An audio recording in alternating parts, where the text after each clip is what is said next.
The man did nothing but boast. If there's a fight, I'll face it most. He punched the anthill with all his might, rolling his eyes, throwing blows left and right. Thumping his arms and puffing his chest, he would proudly say to the rest, let a tiger or elephant come my way. Do you think I'm afraid? No way! I can even smash an iron pan! Hearing his words, people shook with fear, bolted their doors and stayed indoors near. But one early morning at the break of day, everyone's sleep was chased away. Leaving their homes, they hurried outside, stretching their necks to look far and wide. By the mound near the foot of the dam, the mighty man was rolling in a jam.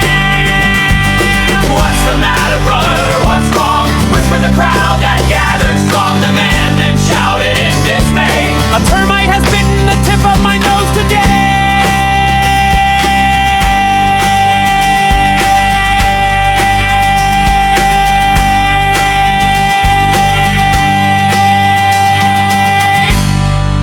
Hi everyone, welcome to Let's Have Some Fun! Yay!